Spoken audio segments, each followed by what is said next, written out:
Welcome to Meet the Author, where you can join in on insightful conversations with best-selling and award-winning indie published authors. Your hosts today are Rob and Joan, who themselves are indie published authors, book publicists, and paranormal investigators with Tampa Bay Spirits, based in Tampa Bay, Florida. Thanks for dropping by. And now, on with the show. Hi, I'm Rob. And I'm Joan. Glad to meet you. So glad that you could make it, whether you're watching us live or you're listening to us or watching us later on. We're really glad that you're here. We've already got some comments. Hello, Chris. Good evening, Rob and Joan. Good evening, Chris. Tori Gates is in the house. Hi, Tori. Hi, Tori. Glad you could make it. James Ricard. Hello, one and all, he says. And hi to you, James. Paul Hollis says, hi, Rob and Joan, again. Once again. You're not getting bored, are you? C.W. Hawes says, happy Wednesday, Joan and Rob. It is. It's always a happy Wednesday to you for us. As well. Our youngest daughter turned 39 today, so we celebrate. Yeah. Our oldest turns 56 in July. But I'm only 56. Yeah, I know. Oh, well. Anyway, we're really glad that you're here. Yes, we are. So let's talk about what's coming up tonight. After the show, Blog Talk Radio. Go over there, blogtalkradio.com to listen to the Voice of Indie podcast with Beam Weeks and Stephen G's. Tonight's guest will be Richard Bell. And I think he's going to be a guest on our show in the future. We don't have a date scheduled yet, but go over and check it out. It's a good show. And let's see what else we got going on. Marjorie Deering's in the house. Hey, Marjorie. She says, hello, happy Wednesday. And Joe Conjul's here too. Hey, Joe. He said, happy Wednesday, Rob and Joan. Thank you, everybody. Really glad that you're here. This is a Wednesday, isn't it? It is. Every week we're on at the same time on a Wednesday. Well, that's right. What a coincidence. I know. I finally put that together. That's great. I'll just give a little Memphis Confidential, Carson Reno Mystery, Gerald Darnell. You can catch that at Carson Reno. It's a Carson Reno Mystery Series, GeraldWdarnell.com. And Marjorie Deering says it must be a special Wednesday. It is, since we've talked about it so much, right? Yeah, seriously. Well, I think you all are going to enjoy tonight's guest. Oh, yeah. And yep. Mr. Mark Langley. Yeah. And why don't we just bring him on in so everyone can enjoy him? Hello, Mark. Hey, Rob, Joan, how you going? Good. How are you doing? Welcome to the show. Want to tell us a little bit about yourself? You can talk about whatever you want. My. Started writing, what you had for breakfast today. Your background. Won't go the breakfast route. Yeah. Basically, for about 30 years, I was in the automotive aftermarket field. Started out behind the counter at an auto parts store when I was, about 20, I think, 18, 20, something like that. And then 30 years goes by and I ended up being a division head of a company that wanted to begin working with truck accessories. I got them all involved in that. And then I retired at the end of 2016. And the previous 25 years of that working, I have been writing my first novel, and over and over and over again, changing things as I go. And then when I finally got retired, I told my wife, I said, well, I'm going to focus on this because I want to see if I can do this. And if I can't, I'll be glad to get a part-time job somewhere else, just doing something to pass the time. But luckily enough, I sent letters out of query with some sample chapters, and I got a response back. And after I signed on with that agent, then I had 2 weeks, he had me a 2-book deal. So things just started dominoing from there on and kind of went on. Chris Wow. Chrisman says 2016 was the year that he retired also. You guys have something in common. There you go. All right. More power to us.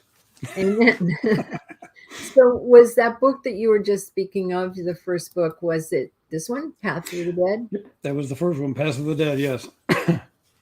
Okay, you want to tell us a little bit about that, what it's about, and who your protagonist is? And Well, that book was the beginning of the 3-book series so far that concerned Arthur Nakai and his wife, Sharon Keone Nakai.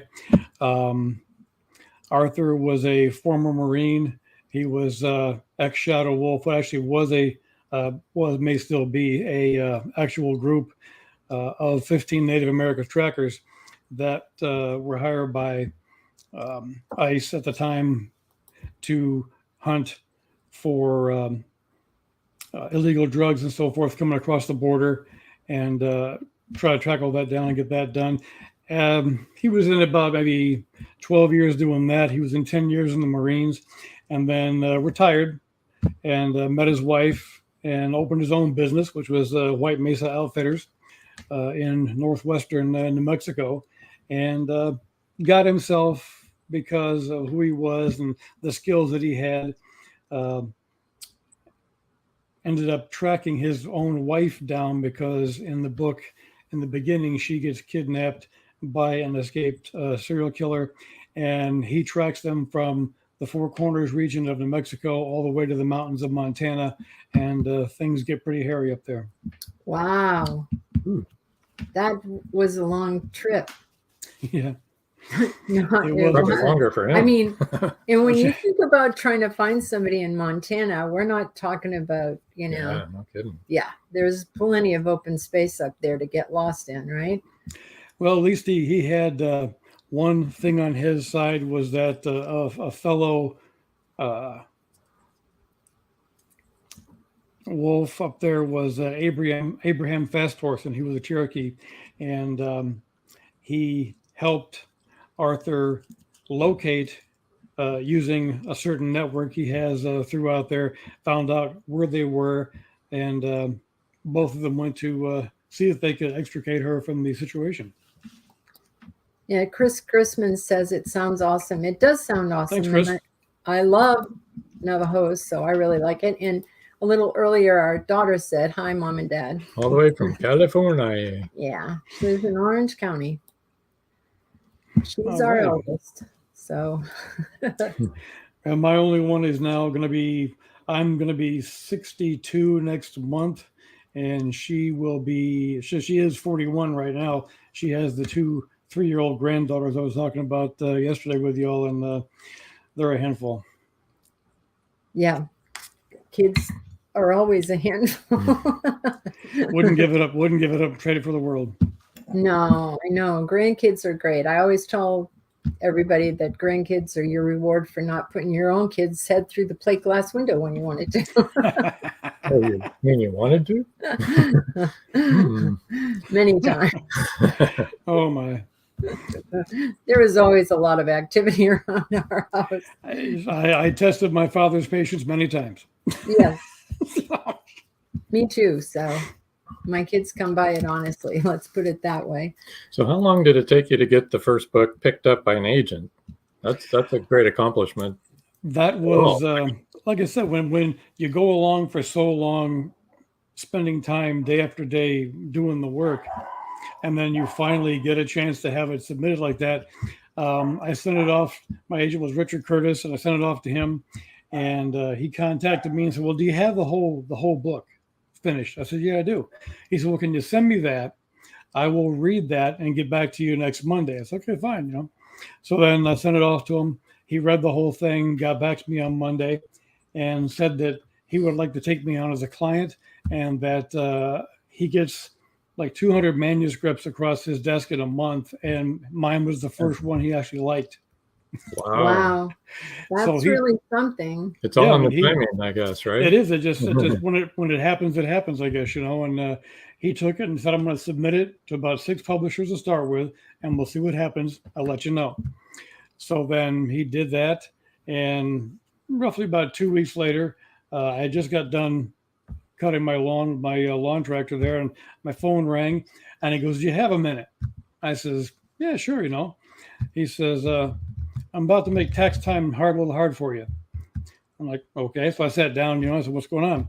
And he said that he had sent it out to 6 publishers and got the usual responses from a lot of them, and then one of them, which is Blackstone, said that they wanted to publish it. And we went from there and did the whole contract, and I was like just on cloud 9. That's wonderful. So the moral of the story is don't give up, everybody. Exactly. Perseverance. Get a publisher. Perseverance is it. Never. People will tell you and different things and try to knock you down about your dream or whatever, but you just don't let it get to you. And perseverance is the number one thing. People would tell me, well, James Patterson, Robert Parker. I said, well, yeah, and they were not, Mickey Spillane, and Robert Parker wasn't, Raymond Chandler, and so everybody's everybody. It's just you have to have your own voice and find your own time, and fortunately enough that my time came along, and I'm just trying to make the best of it. That's right. That's awesome. Joe Conjal said grandkids are the best, and they are. They are. And Barb, our daughter, says the Munchkins. That's what we call the two youngest ones, because all the rest are grown up. Yeah. Chris Chrisman says, so your main character uses Indian skills more than Marine, and he also says you are never too old to write or to publish a book. Exactly. Amen, Chris. Anyway, so does your main character, does Arthur use more Indian skills than Marine? Well, I think in certain situations he does, and then he relies on his, we'll say mechanical past with firearms and so forth, and technology, how to get things he wants to find. It's a mixture of both. I figured that when I was developing the character, I thought, well, I need to give him a military background. And maybe then I thought, I actually saw something online about the Shadow Wolves and watched the whole thing about that, then read about them. I thought, this is perfect, because he goes from that to this and then gets retired and just, opens his own business to have a quieter, calm lifestyle, but that quickly changes in the first book. And then along with the subsequent books, other people on the reservation tend to turn to him when they have problems that the police or the FBI or whatever tend to brush aside. So was he raised on the reservation? Yep, he was. I make a remark in the first book, I think, or a second book, one of those two. I forgot now, it's been so long. But that he didn't actually have running water until he got into the military. Because, as you know, a lot of people out there don't have running water, don't have heat and so forth. And that was the one thing. And he actually makes a remark in the second book when somebody was talking about that and the trouble they're having with the water protectors protesting and so forth. He makes a remark about water. And Arthur says something like, well, you sound like a man who's never had to carry his own water, because you don't realize how precious it is. Right. Yeah. And they only have so many gallons per household that they can use on the Navajo reservation. It's not an easy life. So no, it's not. And it's almost a sad thing to say that, I understand the way of life and stuff, but this kind of living in this country is not the way it should be. Nobody should have no water. Nobody should have lack of heat. Nobody should have a lot of things they don't have on the reservation. Opportunities, for one thing, with work and so forth. But it just never should be happening in this country. Not even just there. It could be Appalachia or wherever you want to talk about. But it's the same situation. It shouldn't be happening. Or the inner city or wherever you want to talk about. Yeah, exactly. Well, the inner city, you have then landlords wanting to shut heat off and shut off water and so forth and this. And they have laws against that kind of thing. But it still happens. It does. It does still happen. Yeah. One thing about the Navajos, though, they have a great view. Yes, the beautiful scenery. I mean, unless you don't like rocks it's gorgeous. And sand. I do, though. Oh, it is. It's one of the best things. That just it's a landscape that just speaks to your soul. Because I had one company rep when I was working says, you live 25 miles from Chicago and you don't go there. I said, there's nothing I want to do there. If I was living out in the West, in New Mexico, Arizona, I would have plenty to do every weekend. Yeah, no kidding, right? Exactly. But not unfortunately here. There you go. Our daughter Barbara said, how do you feel about hashtag cancel Canada Day and wear orange on July 1st? I, for one, support it 100%. So those of you who don't know, that's about all the Indigenous women that are missing, not only in Canada, but also in the United States. It's the one group that more of these people are missing, and there's nothing being done about it. So I wasn't aware of that. Yeah, it's a thing. Well, yeah, I mean, it's, no, I mean the hashtag cancel Canada Day. it's an awareness of the missing girls and women, that the issue itself that I'm hopefully trying to raise in a fictional setting, to allow people to understand what's going on and what happens like that. But anytime they can be supported, and raise awareness even higher, that's a good thing. I'm actually wearing orange today, so I am too. Yeah. Chris Chrisman says it's a human issue, which I agree. Chris, it is a human issue. Yeah. And he also said, I love the Four Corners area. Yes, a lot of his book takes place around the Four Corners area, and that's awesome. It is an awesome part of the country. Yep, it is. I just can't I can't tell you how much I love it and how much I want to get back there and just roam everywhere. Yeah. Well, you went out and did a lot of your research out there, actually, in New Mexico, right? I did, yes. And you got to meet somebody really special. I did, yeah. I mean, the first time out there was I drove the actual route Arthur takes and the people in the book take on their way to Montana. So everything that is talked about, smell, sight, sound, whatever, I experienced all that.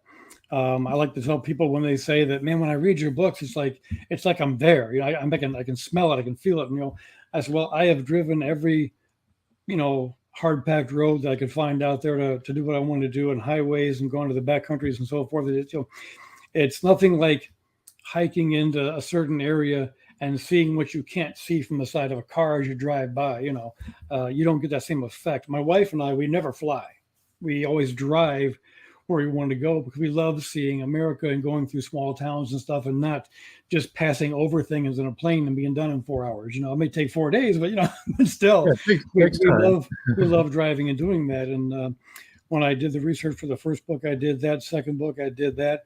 I actually was in Bloomfield, and in New Mexico, and actually met a gentleman named Arnold Clifford, who was they call him the Four Corners historian, because he is the foremost botanist and geologist of the area, and he gives dissertations at universities and takes the class out into the field and shows them things and teaches them things. So I got to sit with him for a while and talk, and we actually discussed certain areas. He said, well, where do you want to go? I said, I want to go to the areas that take place in the book so I can learn more about them and have a better, understanding of the history and so forth. So we went out to all the places in the book right there, and he spent a lot of time going not just into what this plant is or how the geologic area is and how old it is and so forth and how it's part of this plate and so forth, but he went into the fact of, that in the crevices on the canyon wall over here, that's where the Navajos used to do the eagle catching ceremonies and catch the eagles, and talk about different things. So it was a wealth of information. He actually had a one-page highlight in Enchantment magazine in New Mexico, which I have a copy of that too. But he's a wonderful person to talk to, and I can't wait to talk to him again and learn more. Awesome. Tori Gates mentioned some 600 Indigenous women are listed as missing across Canada. Incredibly sad. Agreed, it is. And yep. Chris Chrisman said you can only get that effect from driving, not from flying over. Yeah, it's like the journey, not the destination. Exactly. And Barbara said that's really awesome, talking about, driving through there and going through there with, I forget his name already. Arnold Clifford. Yeah. Arnold Clifford. Historian. You just said it. That's easiest. And Chris Chrisman said living history. And Joe Conjol has a question for you, but actually I think it's time for a word from our sponsor, and we'll get to your question as soon as we get back, Joe. Because we don't want them to get mad. Oh, our I'll be here. would never get mad. I don't think so either. Okay, see you in a couple minutes, everybody. Don't go away. Book giveaway and talking about your other 2 books right after the break. They thought the siren was dead. In the novel Siren Song by author George Dismukes, James Harmon shot her twice. Several people saw her dead body sinking slowly into the abyss. But now, in Siren Song 2, evidence suggests that she may still be alive. She killed that boatload of people. It was her! And she's just getting started! Angie, that's impossible. The cold chill up my spine tells me it's not impossible. We've got to start all over again. And this time, do it right. Siren Song 2. The story continues. Available on Amazon, Barnes & Noble, and many other bookseller websites. Get your copy today. In a world where advancing technology is outpacing crime solving, the O'Rourke team continues their relentless pursuit of justice. Bioprints is the first book in the O'Rourke crime novel series where it's high-tech crime versus old-fashioned detective work. Visit carternovels.com or amazon.com and check out Bioprints today. Hello, we're back. So Joe Conjo had a question. He said, "Hi, Mark. Maybe I missed this. Hi, Joe. You were originally from Montana." No, I'm not. I was born in Richmond, Virginia, and live currently in Indiana, and then travel to New Mexico every time I have to do research for a book or just vacation. I wanted to quickly bring up your other 2 books here. Let me find them. Okay. Your second book is Death Waits in the Dark, which is a continuance of this series, correct? Yeah, that's the second book right there. That one deals with drilling and fracking on native lands, plus the first love of Arthur contacts him because her 2 sons that all she had left had been murdered, and she wants him to find out why. Oh, that's sad. And then the third one, and I wanted to bring this up because we're going to do the book giveaway here in a minute, is When Silence Screams. And that's the third. Do I see clothes hanging on a tree? It's like a red dress. A red dress. The red dress signifies the missing girls and women, along with like the red hand, and so forth, but it represents the same thing. And if you can see down in the lower left-hand corner, kind of right where the little pond is below the bridge, that's a girl's bicycle right there. Okay. Oh, yeah. There it is. It's a really nice cover. All 3 are nice covers. They all go together really well. The graphic designers do a great job. Where would we be without them? Yes, we do need them, don't we? Let me bring up some of your information so people will know how to get in touch with you. His website is markedwardlangley.com, and that's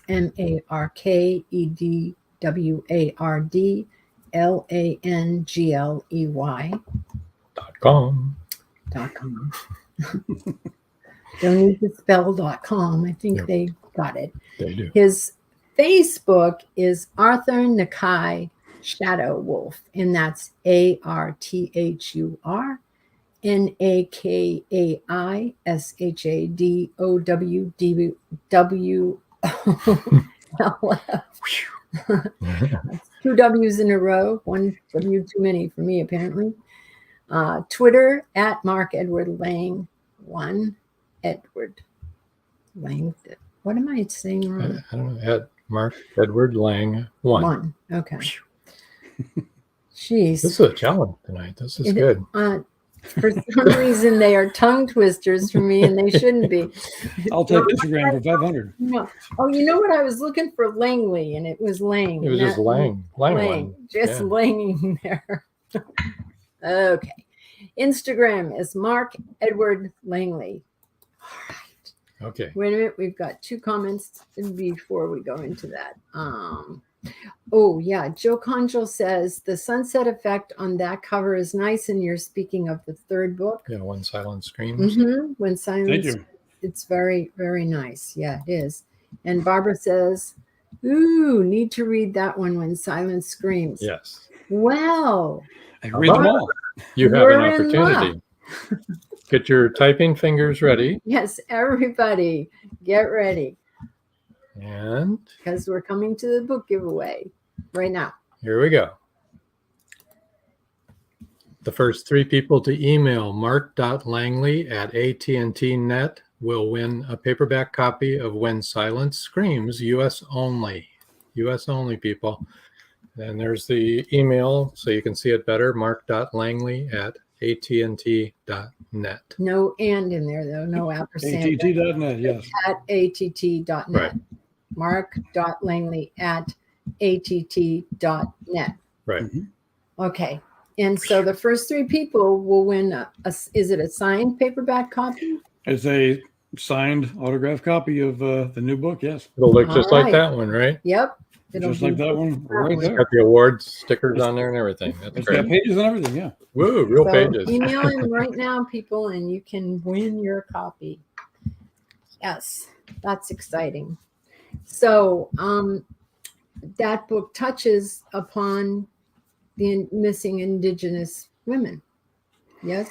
Yes, it does. I started, I got intrigued when I read that in 2016 alone, 5,712 girls and women went missing on the reservations in the USA and Canada. So I started to delve more into that and find out about that. And that's when I got onto the Missing and Murdered Indigenous Women USA site. And on there explained what they do and so forth. So I went through all that. And then they had a section on there where you could see all the flyers of all the missing girls and women. And nothing brings that number down to reality than to put a face with the number. So I printed out probably 2 or 3 inches of those and went over all those and saw it. And it really struck me so much. I started then watching news reports about it that were on YouTube and so forth. I watched dissertations they were giving out in auditoriums. I watched the families talking about what it means to them. And I just wanted to really think of a story that I could create to bring this out more because nobody ever really heard about this. And like one of my characters says in the book, you know, when it's a white girl missing off a golf course, everybody hears about it on the news. Nobody hears about this. And I wanted to be different, that I could bring that out and let people try to understand what's going on in the realm of a fictional story, because I never have really told people what I believe. I give all sorts of the different viewpoints and you decide as the reader what you want to think or whatever. But the stories in this, the people that I've talked to, some of the things actually happened and are real. Some things happen to different people. During research, I discovered a lot of different things that happened and kind of wove a few of those in there. But the reader can be assured that everything that is in there actually does or did happen to someone. And the one person who I did talk to didn't want to read the book because they didn't want to go through that again by reading it on this and didn't want to talk about it. So it was good. She let me use her story, and I'm glad about that. Yeah. Yeah. I would imagine it would be hard to relive it. Yeah, no kidding. It's very difficult, all of that. Okay, wait a minute. Hold on a second. You can just bring that up. I'm going to bring up a question here. Joe Conjal says, the big question, and I already know the answer, but I will let him answer. Are you a plotter or a pantser? Oh, I get that a lot. I like to plot things out. I like to know where I'm going. I have 14 chapters into this new book I'm writing, and I already at like chapter 6, I wrote how I wanted it to end. So I had an idea of where I had to be. I had to get there now, and focus on writing away the pathway to get there. But I always plot things out. I have on my wall over here numerous post-it notes of each chapter, what's going to happen in that chapter, which sometimes I stick to, but then again, sometimes my characters seem to want to take on a life of their own and Right? lead me to a different direction. Right? They do, don't they? The conversation will come up, Yeah, it's dialogue, but it's dialogue, but I call it conversation because they're having a conversation amongst themselves, and certain things will just come out. And I hadn't thought about that, but that's an idea. So I go that direction, and move things around. But I love doing that and sitting down, but I plot everything out. Actually, this is the third book in the Nakai series. I've started the fourth one. I'm 8 chapters into that. I'm 13 chapters into the new book of a new series. And with the Arthur Nakai series, I still have 6 more titles and plot lines already thought up and written out. So Chris Chrisman said that's compelling, the story, the third story, the Silent Scream. And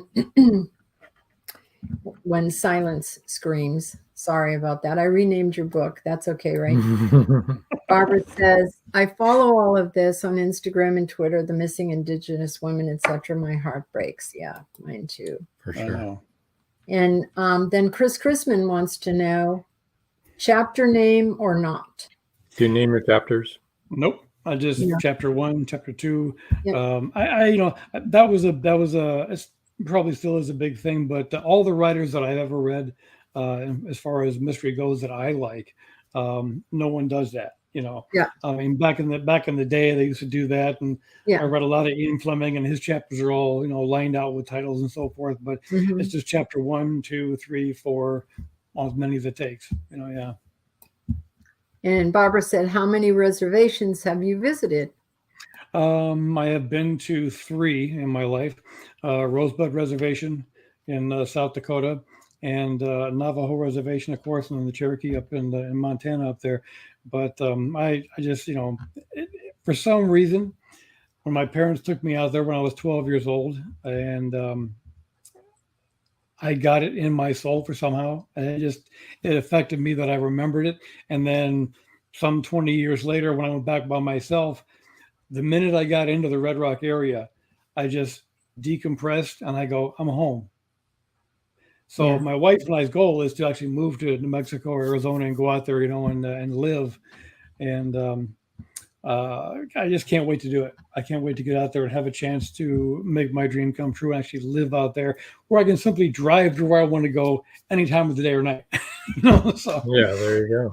And I'd save up for a week-long trip and go out there and try to hurry up and do it in about a week or less and get back and so forth. But to live out there and have that leisure time of just, I want to go see what this is like and be there, so I'm just going to go there. You can't beat that. So Chris Chrisman wants to know, who's your favorite mystery writer of all time besides Sir Arthur Conan Doyle? Oh, boy. Wait a minute. Joe Conjal happened to ask at the same time, do you have a favorite mystery writer who you look up to? So we'll let you answer both those questions at once. I will. It's actually not one, but a few. My all-time favorite for myself is Robert B. Parker and his Spencer series. When I worked at a bookstore back in the 80s, I was watching the Spencer for Hire television show, and a lady at work said, if you like the show, you should read the books. So I started, of course, in a bookstore, gimme. So I started reading all the books. I loved them, and I have a whole collection of his in first edition hardcover.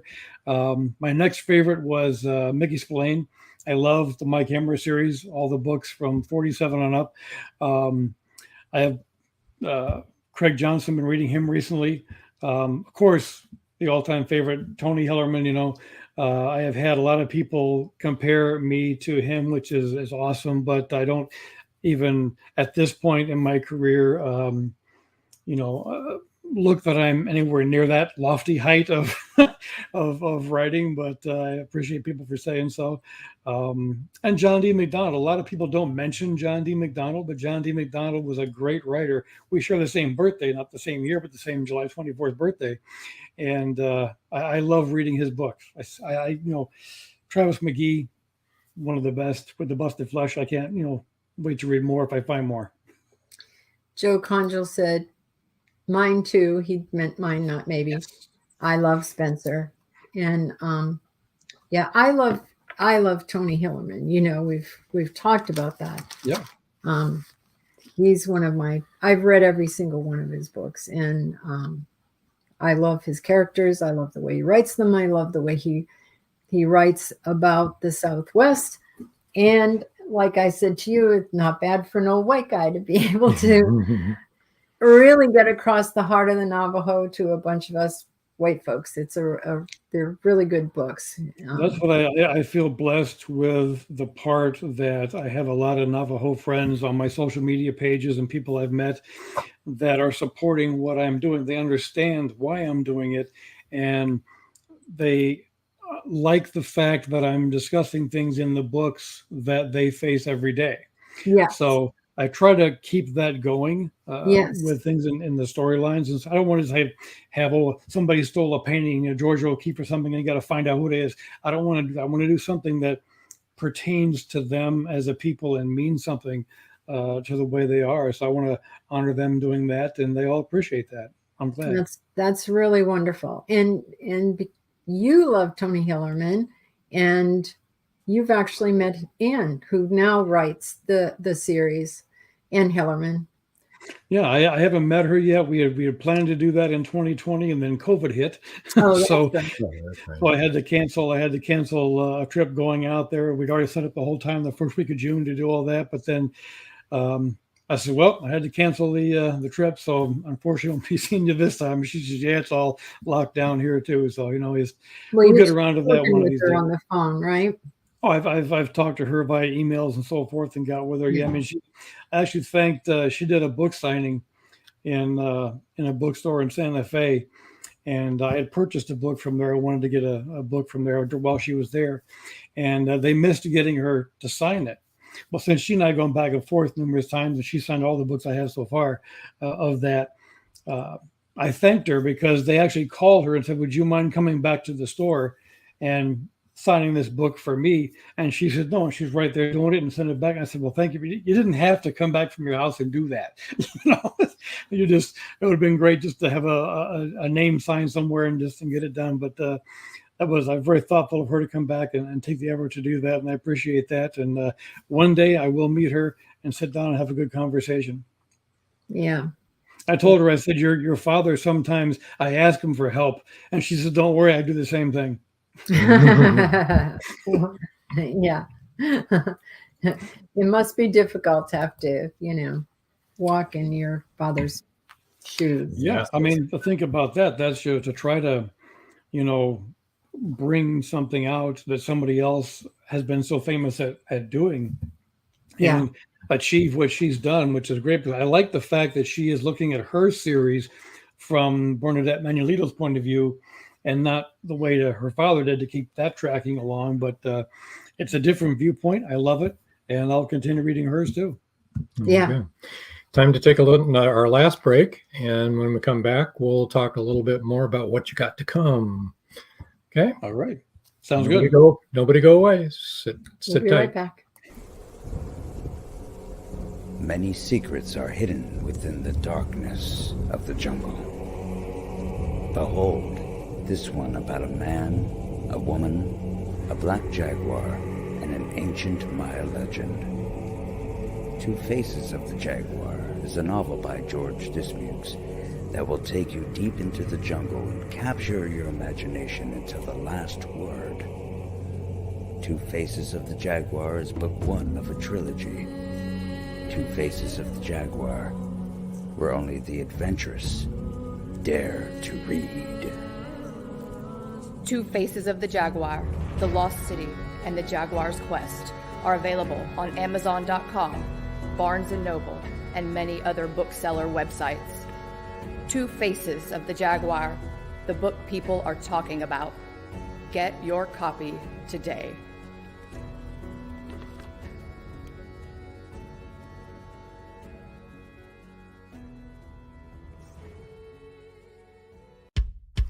At Indie Booksource, you can shop by genre or by author, and you will be buying direct from the author's main purchase link. We offer hundreds of titles in formats that include ebooks, paperback, hardbound, and audiobook. Support an indie author. Visit indiebooksource.com today. And we're back. Just You're like back. that. Presto changeo. So, Mark, you got a couple things. You touched on it earlier. A couple things coming up. You've got another Arthur Nakai book coming out. The Source? The Source, right? Right, yeah. The working title right now is The Source, yes. Okay. Probably not until early next year, right? Probably not as things go with working on the new book and the new series and getting that going.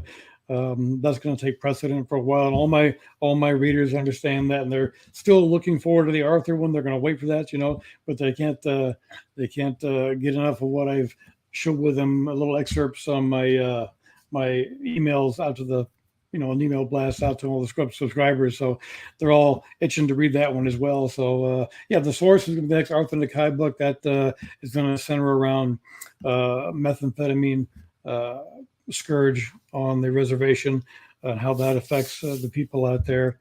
And then the new series I don't talk too much about because it's still in the stages of going on here, but it's a character that I had researched, and I didn't want to be like anybody else. I don't want to be like C.J. Box's Joe Picketer or Longmire's from Craig Johnson. I wanted something different nobody had done, and I researched New Mexico, and I found a career that lends itself to being what I wanted it to be. And I spoke with a gentleman who was the deputy director of the organization, and he agreed with me. It was great. It will work out fine. I asked him a lot of questions, and he answered all my questions. I got the whole thing down. So that should be coming out hopefully next year as well. But I got to get that one done and get it in. So we'll see what happens with that one too, because all the people that have seen the snippets just can't wait to get it. That's great. Chanel Fletcher says, and by the way, hello, Chanel. Hi, Chanel. Amazing author. Love tonight's author. Yeah, we love him too. And we love you, Chanel. I hope you're feeling well. Chanel is usually in our audience, and she's fighting bone cancer. And she's had stem cell replacement, and she's finishing up some chemotherapy now. Oh boy, prayers are out there for you. Absolutely. And she's an avid reader, so she is an avid reader. Well, she'll get a thrill with these books, yeah. Absolutely. Okay, so that book is Bloodlines. Is that going to be the working title for? That's going to be the title, yeah. Bloodlines, yeah. Yeah. That's it, yeah. I was just thinking we didn't really hear a lot about Death Waits in the Dark. Yeah. You want to give us a little synopsis of that? Well, yeah, that one, like I said, that one entails Arthur's first love, her two sons getting murdered in the opening chapter of the book. And then while that's taking place, he gets a call from her the next day while he is attending the funeral of one of his men from his Marine unit. And there were 12 of them. There's 6 left. And this new young man just, and I got that part of this because it really reflects. And I had one person tell me he and his friend were both veterans. And when he read this book, they were real to him. That what they talked about and the way they felt and what happens and what's going on in their head, it was all real for him, so he could equate with that. And during this book, he's sitting there, going over this, gets the call, goes and finds out that these 2 boys have been murdered, which he's kind of like an uncle to them. So that is kind of like, well, I wasn't there to protect them. I should have been there to protect them. And the mother thinks the same thing. And it goes on leading into getting involved with the drilling and the fracking in native land. Because if you look off of Highway 550 between Bloomfield and Cuba, there's about 2,500 wells all along there. and you'd never know it unless you look on like Google Earth. You can do that and zoom down, and the closer you get, they all start popping up from there. All this 90-mile stretch or more up through there, and even past that into lower Colorado. But that has a significant part to play in this book because not only is that part of the threat that's there, but I delve into the part that, okay, you have certain Navajos that own land that can lease that land for drilling, other ones that don't own land and can't lease the land for drilling. So they're kind of at odds with each other. He's making money, I'm not making money, yada, yada, you know. Then there's the fact of some of the chemicals and so forth in the water that's leaked into. There's been a lot of significant, they found stunted plant growth around the area where that has been taking place. So it's all mixed in there with the mystery of what happened and who it is. And who it is was interesting for me because my wife reads everything I write. And she works downtown Chicago in corporations for 30 years. So she is a very intelligent woman, and she reads it. And she was going through it, and she goes, I know who the killer is.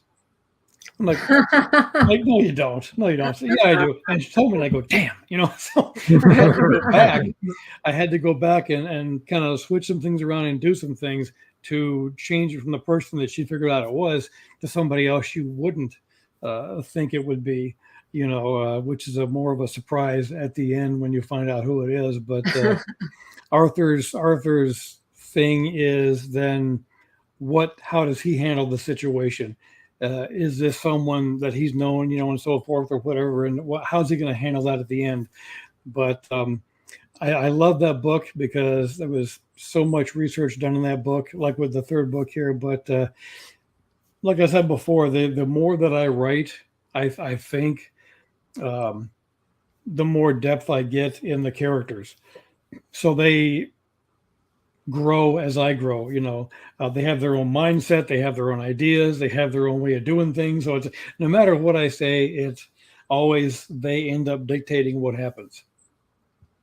Absolutely. And that's very odd, isn't it? When you first start writing to realize that your characters are the boss of the book. It's like, strange, you know, but it's like it's like you find your voice, you know, and then it seems natural. And then as you're writing the character in a dialogue and conversation or whatever, you know, it's like they take things different directions. And you didn't think of that, but it works out, and here you go, you know. So yeah, it's a ride for me too.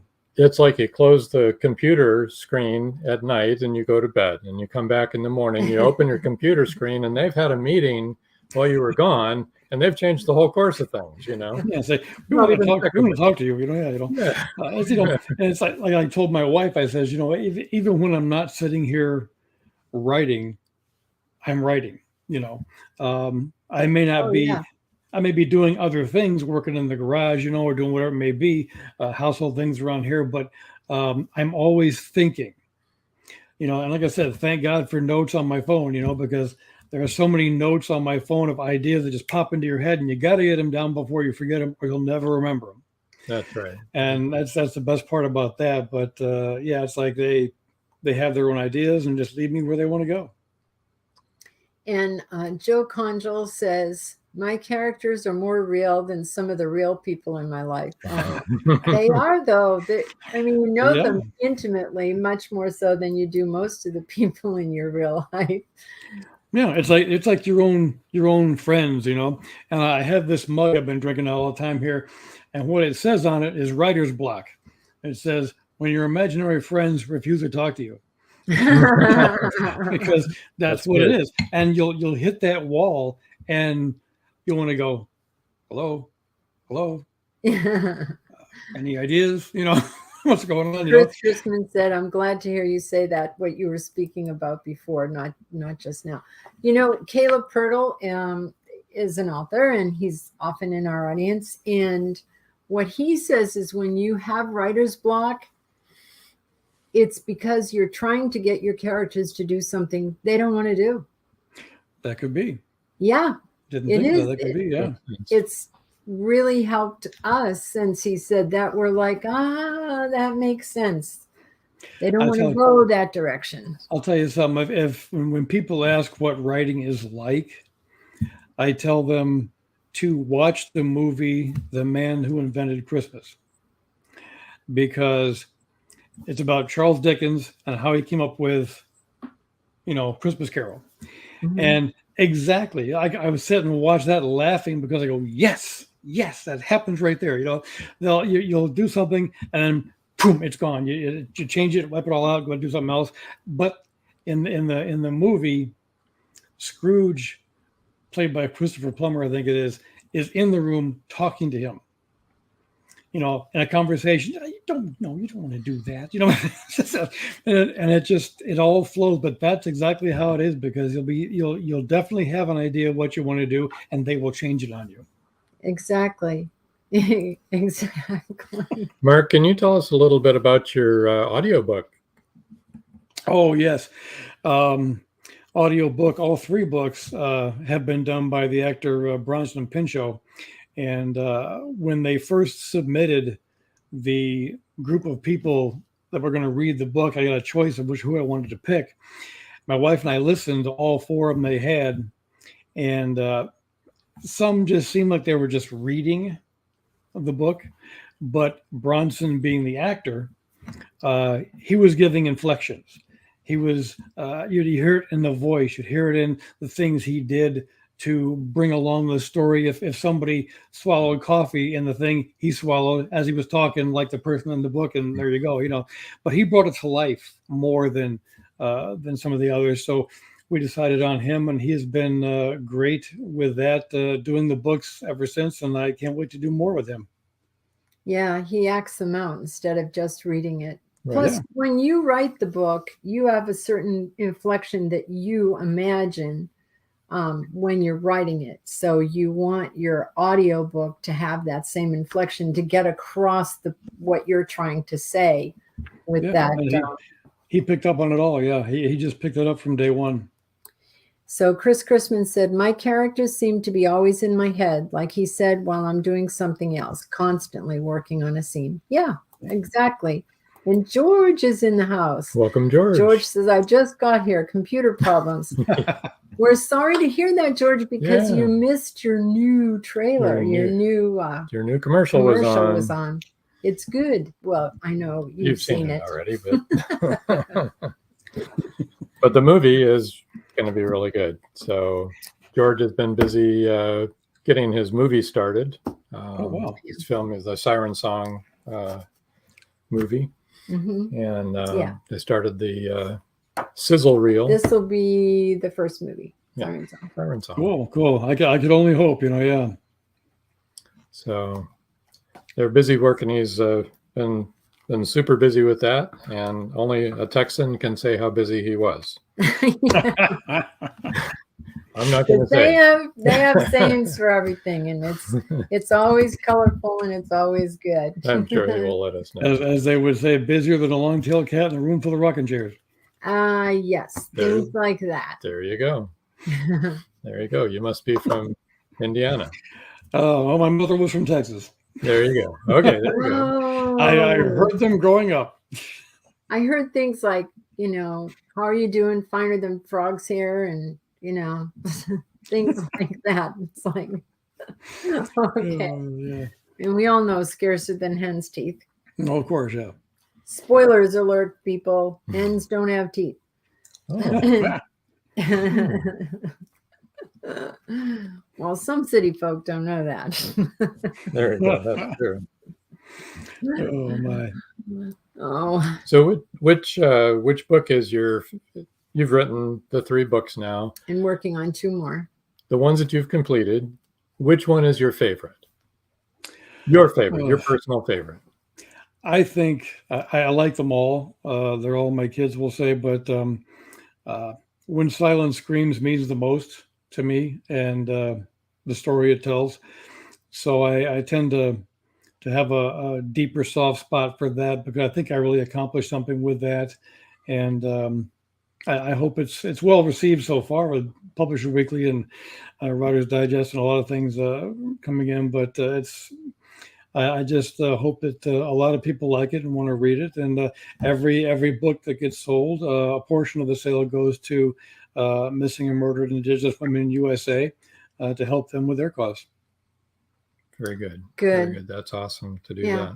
It's great if you can tell an entertaining, exciting story and also educate people on real problems in the real world, that maybe a lot of us wouldn't be aware of because it just never comes into our arena. So we don't understand. Yeah. Well, go ahead. Go ahead. If anybody wants to find out more, they can go to markedwardlangley.com and sign up for the members only part of that. And then that way you'll receive all information free. I mean, first from anybody else before it goes on social media and everything like that. Little snippets of the upcoming books, you'll get those to test your palate there and tease you, with the rest of them. But a lot of interesting things on that. You can go to the website there and see in the media section all the newspaper articles that are there and other podcasts and radio shows that are on there and things like that. So wealth of information is there, and just peruse it at your leisure. And if you like it, give me a click on that there and join members only, and we'll be friends for life.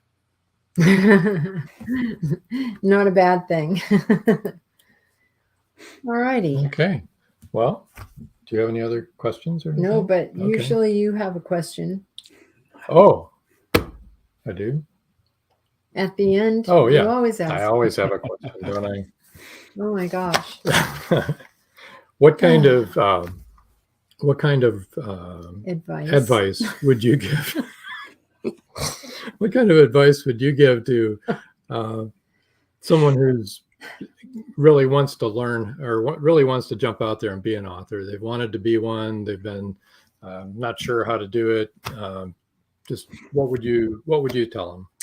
Before you answer that, I just want you to know he asks this at the end of every show. He always asks every author, and why he can't get it out there today, I don't know. No, it's Wednesday. Anyway, that's why. What kind of advice would you have for anyone that wants to be an author and has been maybe too nervous or afraid or blocked to do it? Well, I would say the one main thing that helped me along with all this was, the perseverance of doing it. You never let anybody else tell you you can't do it.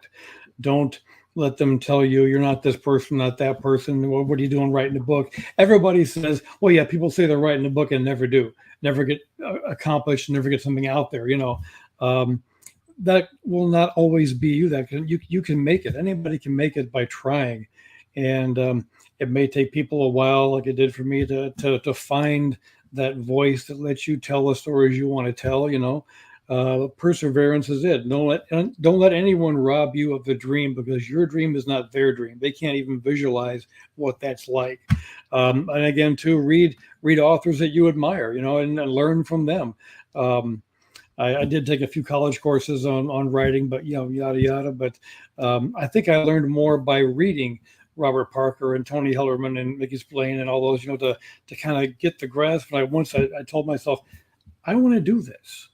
Now, I think I can do this, but it took a long time to get that part, because I was still working on my daytime job, we'll say, and writing for 25 years before it happened. But, you don't give up. If I'd have given up, I wouldn't be here where I am right now and enjoying what I'm doing. I always say that, if you enjoy what you're doing, you're not going to work a day in your life. And that's true, because back when I was working, it was work. This is what I love. This is what I can't get enough of.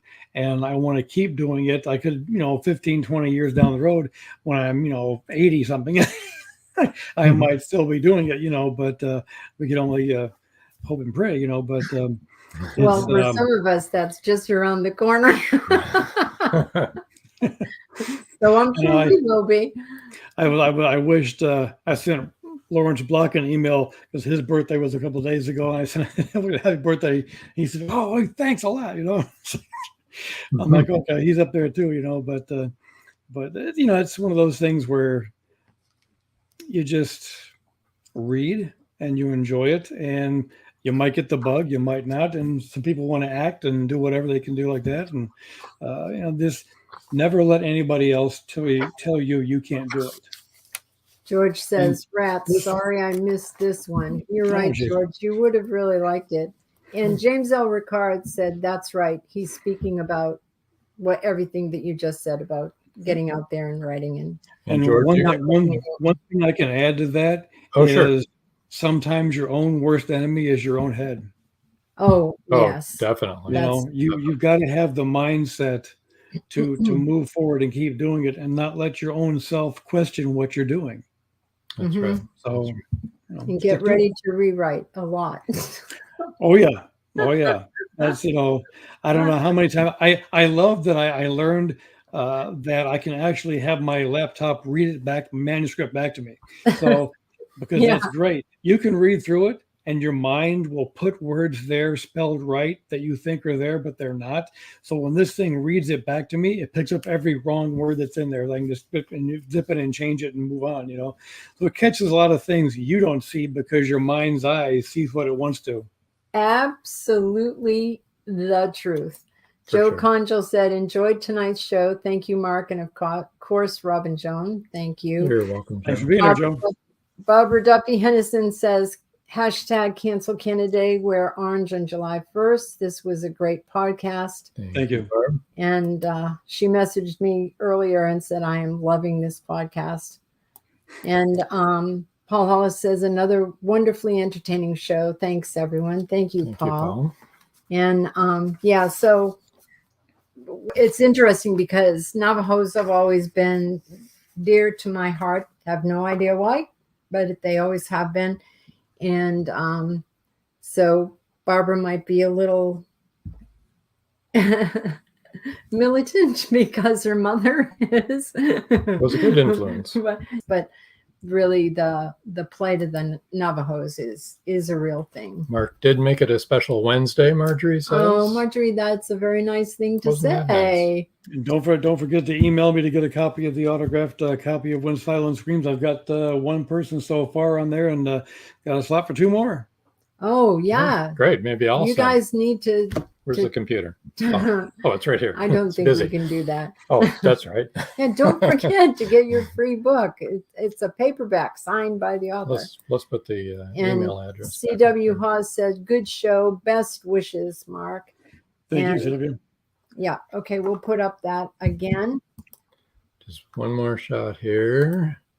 Email. That's the email right there. Mark. Only one person. AT&T.net. There's 2 more books that are out there Free available. Signed paperback books. Out there in the ether. They'll be worth something. A few years from now, they're going to be like, Tony Hillerman's books, Collector's item, yeah. And then there'll be a TV series and a movie, and like George is going to have 2 movies and a TV series, and it's been a while getting there, right, George? But he's there. I think sometimes he's sorry that he's there because he's so busy, right? Oh, I can bet. Yeah, I mean, so from your lips to God's ears, if that ever happens, it'd be a great thing, But I'm content right now with doing this, and I spoke to Craig Johnson once, and it's like, well, you don't, even though it says executive producer or creative consultant, you don't really have that much to do with it. That's their bailiwick. I let them do what they want to do, So it's just, so we'll have to just see what happens, and I'll be there for the ride if it happens. I love it. There you go. Well, Mark, want to thank you for being our guest tonight, and thank you for all you're doing to help the cause. Yeah. Do you have anything you want to say to Mark? No. Oh no. Just thanks so much. We're going to move you over to the side. Hang in there and stay right where you're at, and we'll see you afterwards. Well, I appreciate being here. Thank you for having me. You're very welcome. Thank you for being our guest. Wanted to tell everybody, episode rewind will be on this Saturday, July 2nd, 5:30 p.m. right here where you're watching right now. Kaylin McFerrin and Bertie Rivers. It's a double feature. That was a real good show for when that was on last year. Coming up July. It's going to be July this week. next show will be in July. Stacy Hawks on Wednesday. She's from North Carolina. She's a historian and a poet, and she writes historical fiction. And she's going to be very interesting. On the 13th, Wednesday the 13th, we'll have Lynette Cresswell from England, from the UK. That's a pre-record that we did with her, and she's fascinating. Yes, she is. On the 20th, we have the next Magnolia Bluff reveal. Jim Callahan, Brakefield and Berkey, and Richard Schwint will be on talking about the next 3 books in the Magnolia Bluff reveal. We've got 2 books coming to us right now. Should be here tomorrow. So we got some more reading to do. Yep, and we've got Siren Song 2 coming in soon too. Siren Song 2 will be coming too. So we got a lot of reading to do. We won't be able to do a show anymore. We'll be reading. And then on the 27th, Frank Ruffolo will be on as well. Or Ruffalo. Okay, Ruffalo. That sounds better. Yeah. Sorry, Frank. At any rate, it's been great. And want to thank everyone for tuning in. And we'll see you next week, hopefully, right here in the same place. Yep. And so until next time. That's all, folks. Good night. Thank you for joining us here on Meet the Author. Make sure you stay up to date with our show by clicking like, follow, and share. And you can find us on Spotify, iTunes, and more. See you next time on WLFE-DB.com.